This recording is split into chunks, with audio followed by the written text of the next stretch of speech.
There's something very interesting happening in this piece of code. Take a look at this line. You'd expect that the file request variable would contain a file request object, right? Well, let's find out.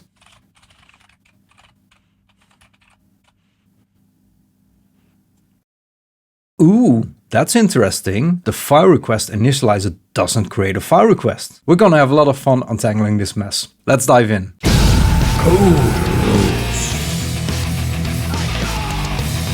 In this Code Roast episode, I'm going to analyze and refactor a PDF and web scraping script that analyzes academic papers. Thanks to John Fallot for supplying the code for this roast. I'm going to start by explaining how the example is set up, and then I'll refactor the project. I'll be using Tab9 for this, who's also the sponsor of this video. Tab9 is an AI assistant that provides smart code completion in your IDE. This includes both PyCharm and VS Code. It supports all modern programming languages, including Python, and understands what language you're working in according to the current file type. Tab9 offers a free forever plan. The free model is trained on a limited static selection of trusted open source repositories. The Pro version of Tab9 offers many more capabilities, such as the team learning algorithm, which provides personalized suggestions based on your team's code, project, preferences, and patterns. You can adjust code completion suggestions to your preference, whether that's inline, full line, snippets, via pop-up, and more. Start using Tab9 now to increase your team's productivity. Use the link in the description of this video to get a discount of the Pro plan. The example that I'll be looking at today is a scraping script that extracts data, bibliographic information from papers, academic papers. So you can supply PDF files, CSV file with data, and lots of different things, and it can process that data and detecting things like word frequency, etc. So let's scroll down and take a look at the code and see how it's structured. So we have a bunch of imports here, then there is configuration settings like the current date, export directories, error messages, logging configuration, a couple of other URLs and things that the file needs. Then we have a bunch of classes. There's a scrape request, and then there are subclasses, sci-hub scrape. There's a JSON scrape that scrapes information from a JSON file, and we have a PDF scrape that can extract data from a PDF file. And then we scroll down, there's also different types of requests. There's a file request that gets the data from a file. There is a DUI request that takes a CSV. And then we have a POP-ID request class that takes it from a data frame. So these are all kind of different types of processing options that are then put into the classes. And then there's a folder request that takes data from a folder containing PDF files, for example. And then we have the exporting function that exports the data and the main function that uses all of these different classes. So that's how it's set up. So let me run this code to show you what this actually does. So you see it's processing pages from a couple of PDF files. These files are actually part of the repository and they're basically research papers, and the program now analyzes the text in these research papers. Once the program finishes exporting, it created a folder scraper export, and that now contains a CSV file with data like word score, frequency, etc., and detecting commonly used keywords in these papers. So that's what this script does. An important aspect of refactoring code is the diagnosis. Before you start changing things in the code, it's important that you understand where the main problems are. And that's why I generally start these code roast videos with an explanation, with an analysis of the code, and trying to identify what the main problems are that we need to address in order to improve the design. Now, I'm going to scroll way to the top, and already here you see the first issue is that when you look at this code file, actually in the first, 20, 30 lines, there is not a single line of actual code here. This is all help texts, thank you messages, etc. And of course, it's important to thank contributors to code. It's important to provide helpful information about what the script is going to do. The problem is if you put this at the top of your file, the main code file that you'll be editing all the time, you'll be scrolling a lot, because for developers, if you're working on the code, this is not very useful information. So it's much better to put this into a separate README file, because of course you still want the information to be there. It just doesn't need to be in the main code. So instead of putting it in the main file, let's create a README file here. Then I'm going to copy all this text here like so, and put that into the README file. Now, I won't do the formatting here. You can clean this up and turn it into a really nice markdown, obviously, but let's leave it like this. And also here, for example, this kind of comment, it's clear that these are comments, so we don't really need to write that here explicitly. And same thing for version and author. This is also things that if you put this into a Git repository, these things are clear in the Git settings. So I wouldn't actually put these things in the code itself. So let me just delete this. Like so. So that already saves us a lot of scrolling. So if we scroll down further, we see here the configuration settings for this particular project. So I think it's really nice that configuration settings are at the top of the file now, because then they're easy to find and they're easy to change. But these are not all the configuration settings. For example, if I scroll down further, you see there is a definition of what file we're going to use for temporary data. There are more examples of configuration settings that are not at the top. For example, the export name of the file that is going to contain the data is defined here, hard-coded in the export function. And in the main file, we also have the target folder where the papers are. So these are actually also configuration settings that you should ideally put together with all the other settings that are here at the top. And now there's another problem in that these configuration settings are not really simple things, in the sense that we have strings, which is fine for a configuration setting, but we also have things like logging enums. We're formatting things here already. We have a datetime object. We have a path object. Generally, configuration settings should be relatively simple objects. So this should be strings, Boolean flags, integers, those kinds of things. The reason for that is that ideally you don't want to store these things inside the code itself, but you want to put them into a separate file. And if your configuration setting is an OS path object or a datetime object, then storing it in a text file is probably going to break things. So it's important to make sure that your configuration settings are actually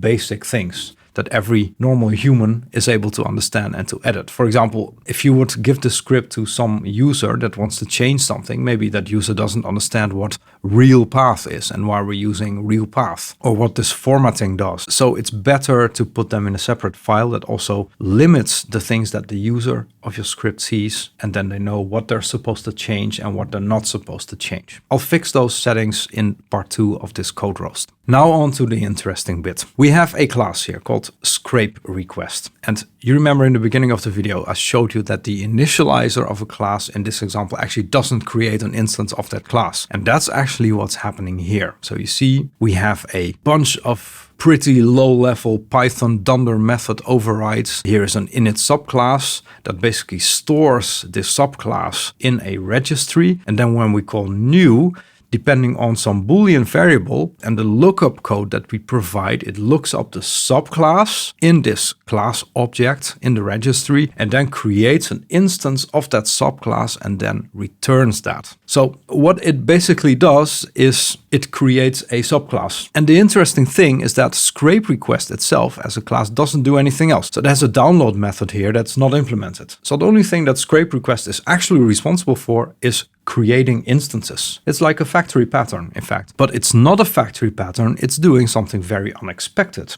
It's changing the way that a fundamental programming concept in Python works. If you call class initializer, you expect that class initializer to return an instance of that class and not something else. And that's highly confusing. So you're redefining what the class initializer is supposed to do, but you're also introducing a lot of coupling at the same time, because these lookup codes are hard-coded strings in here. So if we, let's say we want to add a different type of scraper, well, then you'd have to dive into low-level dunder methods and check that the lookup code is actually defined there. And at the same time, the whole idea of inheritance is that the superclass doesn't know anything about its subclasses. That's why inheritance works, right? So you're basically breaking that aspect of the system, because now scrape request has to know about its own subclasses. And then it's not even clear why you really need to do this, because what scrape request does, it basically dynamically creates either a sci-hub scrape request or a JSON scrape request. But the thing is, when you're in the main function, you probably know what you want to do. You know if you want to analyze a JSON file or a PDF file or take data from a folder or from a website. So you know that thing here. So anyway, in the main function, you're going to have to become specific. And there's no reason to provide all this abstraction logic that you put in the code. If you really want to dynamically create a class, use an abstract factory, or even simpler, you could maintain a dictionary that maps string names to class initializers, and that's all that you need.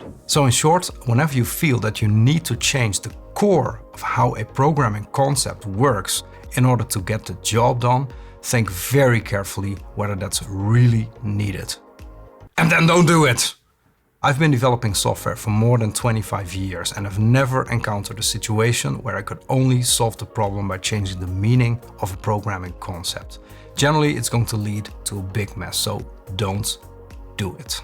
There's a couple of other issues in the code as well. One is naming. If you look at the scrape request class, it has a download method. So that's going to download the data, I'm assuming. So for Sci-Hub scrape, this makes sense because this is a website, as far as you understand. So we have a download method that does requests to that website. If you go to JSON scrape, that's actually a file. So then you're not really downloading anything. And if you go to PDF scrape, that's also a file. So we're also not really downloading something. And in fact, you can ask yourself whether these classes should really be in a hierarchy or whether they should just be separate functions instead. Also, there's some inconsistency, like Sci-Hub scrape is a scrape request subclass and has a lookup code. JSON scrape also has a lookup code, but PDF scrape is not a subclass, but it still has the download method. So it looks from the name that this is also supposed to be a scrape request subclass, but it isn't. Having proper naming, having a high level of consistency in your code is really important, because when you're developing software like this, it's crucial that things are just extremely predictable and very easy to understand. So there's also a file request class that basically does the same thing as the scrape request. And that's the reason that it printed the wrong class name in the beginning of the video. So file request also dynamically creates its own subclasses, and again with lookup codes. And there's also some naming issues, like this is a file request class, but for example, if I scroll down here, there is a VOP ID request that actually takes a data frame and then returns another data frame. So it's not a file actually. And the same thing here, a folder request, well, a folder,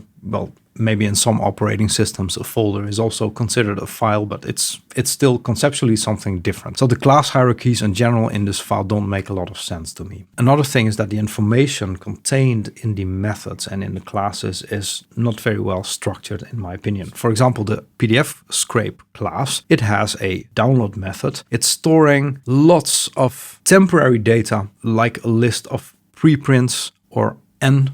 We don't know what N is. It's the length of the number of pages of something else. That's all stored as instance variables of this particular class, but then actually not used anywhere else. So generally don't use instance variables unless you want them to persist beyond the method that you're using them in. If you simply need a variable to store some information temporarily for that particular method, just use a local variable. It's much easier. Also, the PDF scrape class contains other things like a hard-coded list of target words or bycatch words or research words. And it's generally not a good idea to directly define this in a class. Try to separate this data from your actual class so that the class becomes smaller and is easier to understand what it's doing. And finally, there is some code duplication in the way that information is logged. So that's what you see happening here. So we have a logging object that takes a message. We also print that message. And then because we do it twice here, we also need to store it in a separate string to avoid writing the same text twice. Instead of writing all these lines, why not simply create a log function that basically does this for you? So that makes your code just a little bit shorter. What I'm going to do in this part of the refactoring is clean up this file, put things into separate files, and also clean up the way that inheritance is working and basically simplify this a lot. So what I'll do is create a folder called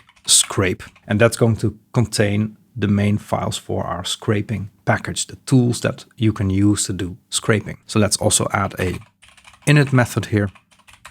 And then let's start with the PDF scraper. So I'm going to create another file here called pdf.py. And then I go back to the main file. So I'm going to select all this code and put it in the PDF file. Now, of course, we also need a bunch of imports here. So what I'll just do to make this simple is to basically copy everything here like so, and put it in here. And then my typing system is going to tell me which ones I don't need. This one I also don't need. There we go. Just remove these here and let black clean up my imports for me. There.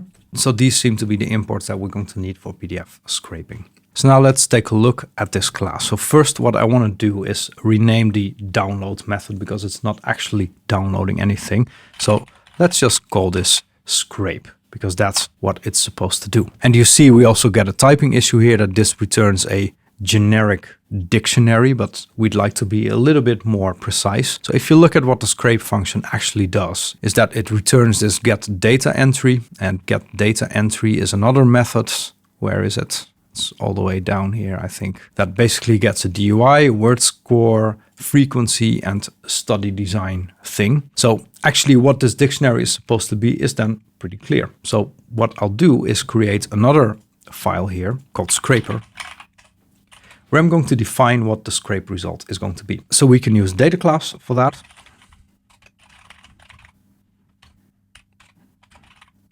So we have a class scrape results, and that's going to have a DUI, which is a string. It's going to have a word score, which is an int, and we'll have a frequency. And if you look at the PDF scraper file, you see that this is actually a frequency distribution of all the words, and then it returns the most common words. And I've looked up what the type is of that thing, and what that is actually a list containing a tuple of strings and ints. And basically these are tuples of words and frequencies, and then that's a list of that. And similarly there's a study design list, which has the same type.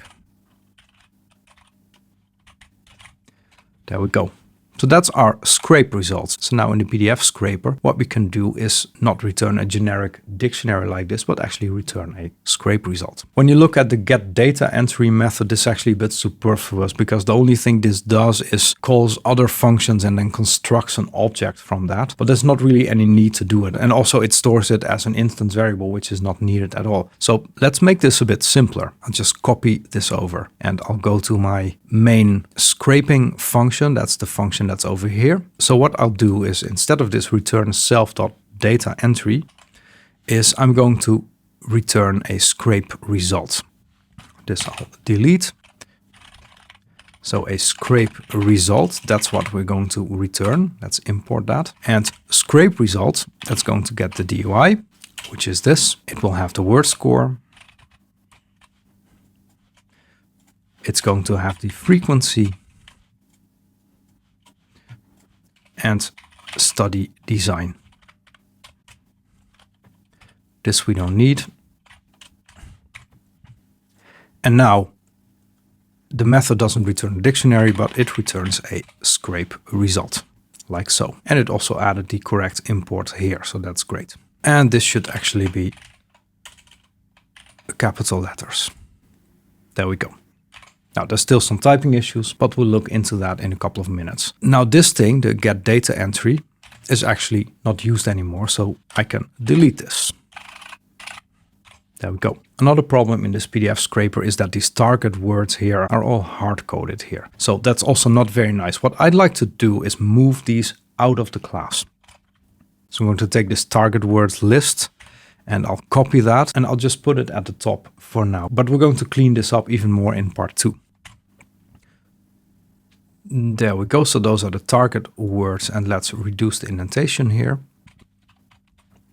And then of course this is no longer a instance variable, but let's just call this target words. And tab 9 is helpful here in supplying already the name for us. That's the target words. And now in PDF scrape, I can take this function get target words. Where are you? Yeah, here. I just delete all these. And then here, I'll write target words, like so. And let's do the same thing for the other word lists. So we have bycatch words. Let's also copy that.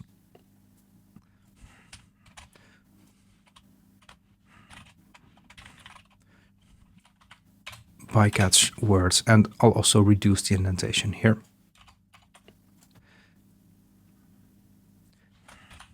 And let's remove it here and put it in here as a constant. And finally, there is research words, so let's also copy that.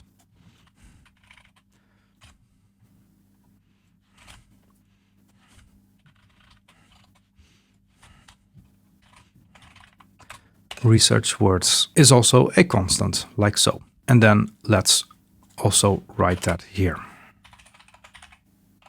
There we go. So now I'm going back into the main file and just want to make sure that my current version of the PDF scraper class still works correctly. We're going to change more things later on, but just to check that everything's still working. So what I'll do is scroll down and find the PDF scrape class in here that we're going to delete. There we go. And now in the main function, we simply need to make sure that we call it. PDF scrape is called here. So let's import this now. And let's verify that this still works correctly. So it doesn't, because obviously we changed the name of the download function. So I'm going to replace this by scrape. And now let's try this one more time. And now it's processing the data again. So that's good.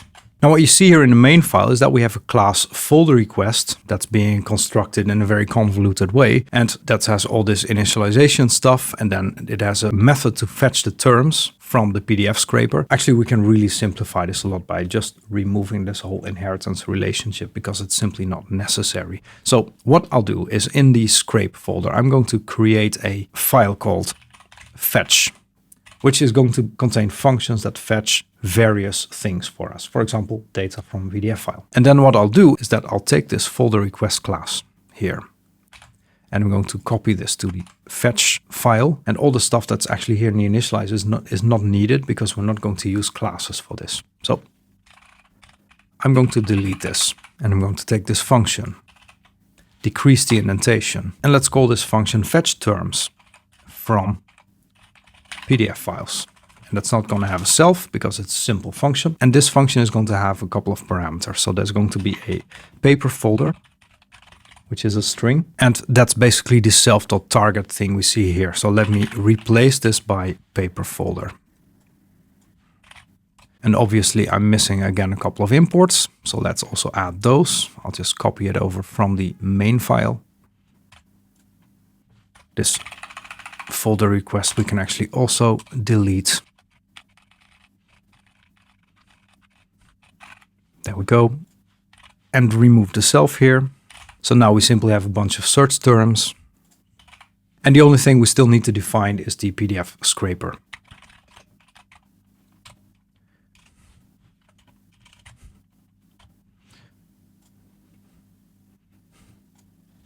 And let's also import that.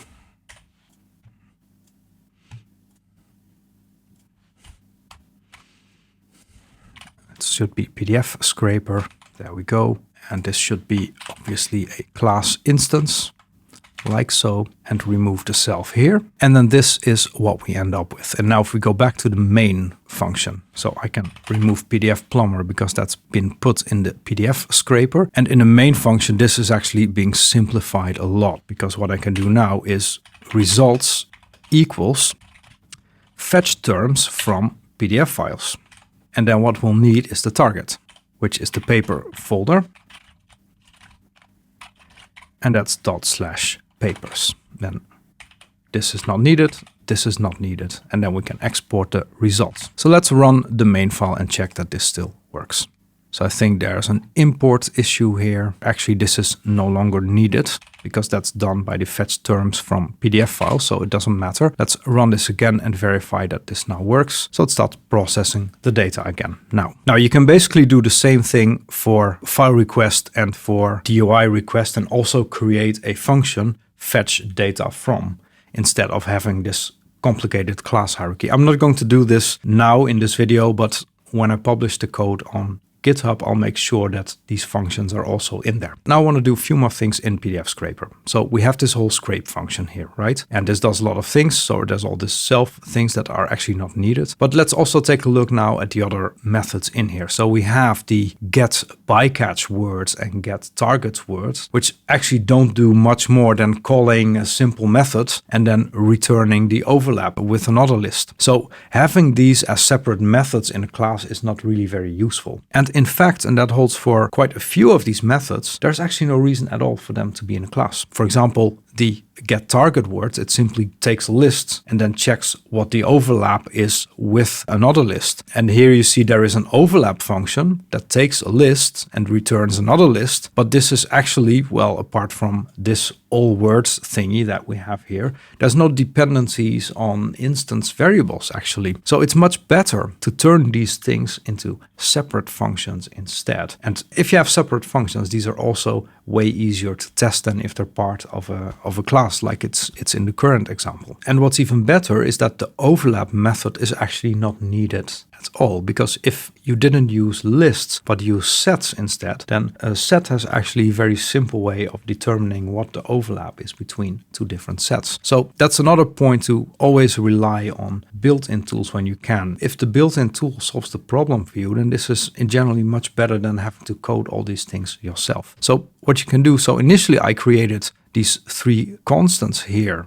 that contain a list of words. So what you can also do instead is say, no, this is not a list, these are actually sets. So let's replace this by this, and then here we're going to do the same thing. So now they're no longer lists, but they're sets. And research words as well. And that's the nice thing about the typing system, is that you get this kind of useful feedback that research words is now indeed a set of strings. So now let's look at these methods. So we have the overlap method that actually I'm not going to use anymore. So if you look at get target words, it now computes the overlap by calling this function, and it looks at the all words list and the target words list. Now, instead of doing this, what you can also do is simply write the following. Target words dot intersection, and then let's turn that into a set, self.allWords.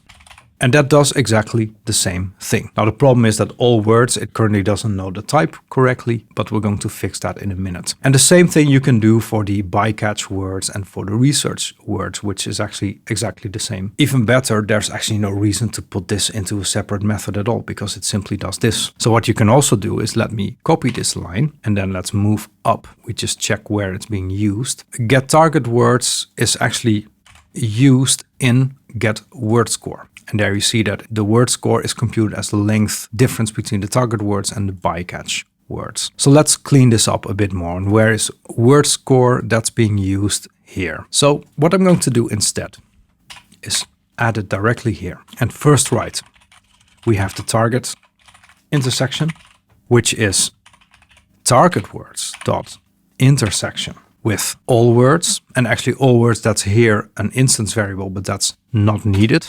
So I'm going to remove that here and just write all words here. So it's the intersection between target words and all words. All words at the moment, that's a list, but we actually need to make sure that this becomes a set. So we can do intersection. And that's done by this method here. But actually, if you look at this method, there's no reason for this to be a method in the class. So let's also remove this here and move this method outside of the class so that it's also easier to test later on. So let's call this method not get tokens, because that's not very precise. But let's call this compute filtered tokens. And what that's going to get is a list of strings. Let's call that text. And this is going to return a set of strings. And then here we have our stop word, so self, that's not needed anymore. So the word tokens variable that uses the word tokenizes function that expects a list here. So we can put text in here instead, like so, and that converts it into a string. You can also do this slightly differently, by the way, using the join function. And that's what this looks like. I think this is a bit more explicit in what you expect this to be doing. So this creates the word token for us. And then finally, what it's going to return is not a list, but it's going to return a set. So let's put this into a set instead. And let me delete this comment because that's not very useful. And self we can delete here. And then we have our stop words. and name words. There we go. So this computes the filtered tokens. And there's a couple of things you can do here to clean it up even more, but we'll talk about that later. So now all words doesn't call get tokens, but we call compute filter tokens. And what it needs as a parameter is the text. And that's this postprints variable. Let's also remove self here. There we go. And now if we look at all words, that's now a set of string, which is what we like. So we have a target intersection here that computes the intersection between all words and the target words. And we can do the same thing for the bycatch. And that's the bycatch words intersection with all words, like so. Then we compute the word score, which is the difference between lengths. So the target intersection minus the bycatch intersection. That's our word score. Let's also create the research words intersection.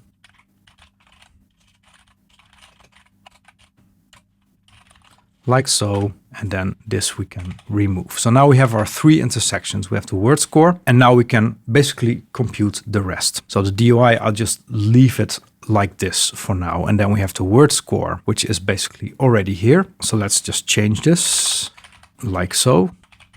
So that's the word score. Then the frequency, that's this expression, that's going to use all words. And then we have the study design, that's going to use the research intersection right here. Like so. Now this is also not so nice that this is hard-coded here into the computation of the scrape result. So what I think works better is to put this into a separate function. And let's put that function here at the top. Let's call it most common words. And that's going to have a word set. And it's going to compute the n most common words. And that will return a list containing a tuple of string and int.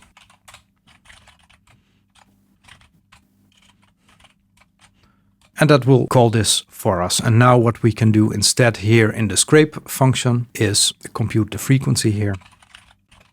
And that's the most common words, all words, and we want to have 5. We also have study design, which is the most common words of the research intersection words, and then we want to have the 3 most common. And now we can change that here as well, and here as well. There we go. And now overlap here is no longer needed. Get target words, no longer needed. Bycatch words and research words, no longer needed. Getting a word score is also no longer needed. So now there's one method left, get DUI. And when you look at this method, actually the only thing that it uses is a file, a path file name, and then it simply analyzes that file name. So also here there's no reason that this is a method that's part of the PDF scraper. So let's also move this out. And let's go here to the top and let's copy that function here. And let's call this guess DUI, which I think makes more sense. And this is going to have a single parameter, which is the path name, and that's a string. Just remove this. Let's call this the base name, which is path.basename, and then we're going to pass it the path name. There we go. That's our base name. And then the DUI equals a part of the base name string, and then we can simply return DUI from 7 plus that plus this, like so. And if you want to use f strings, that's also possible. That looks like this.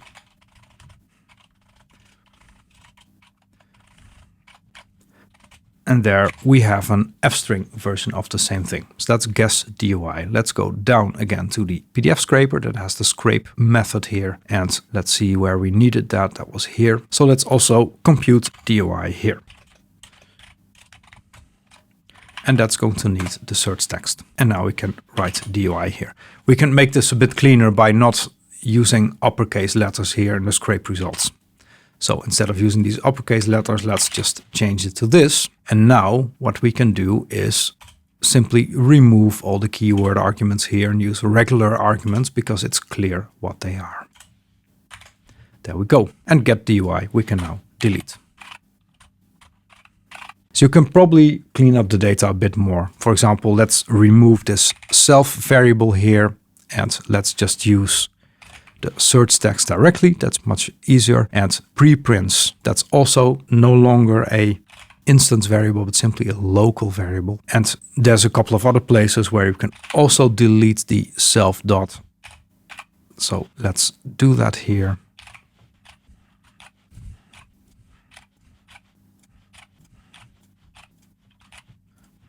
There we go. Let's look for the self references. Actually, the only self is now in the scrape method. So that indicates that perhaps this shouldn't even be in class. It can also be simply a function. Now let's go back into the main file and verify that what we did just now doesn't result in problems. So let's run this code again and verify that this still works.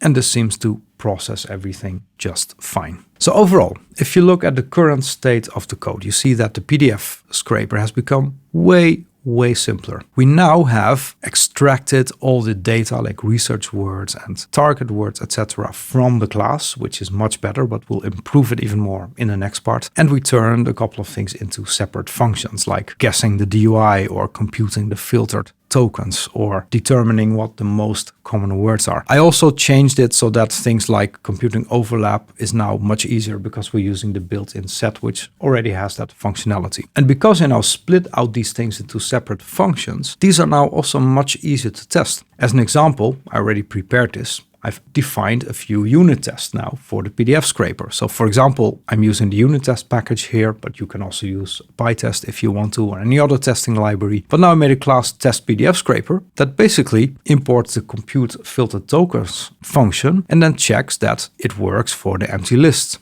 or that it checks for stop words. So if this is my list of tokens, then I compute the filter tokens, and then I'm asserting that this is the expected output of that function call. If everything was part of the PDF scraper class and used instance variables, this would be way harder to test. You would have to create an instance first. It may depend on other things, we don't know. But now these functions that we have to compute the most common words or compute the filter tokens, they're really short. They're pure functions, so they only depend on what you put into them, and that makes it so much easier to test. So that's hopefully one thing that you take away from this, is that if you write data science scripts like this, web scraping, or doing analysis using training a machine learning model, etc. Keep things simple. You don't need convoluted class structures to get the script to do what you want. Keep things simple. That makes it easier to write the code, makes it way easier to test, and you're just going to save yourself a lot of trouble in the future. Now, the next part, I'm going to deal with the scraper code, and I'll also show you a better way of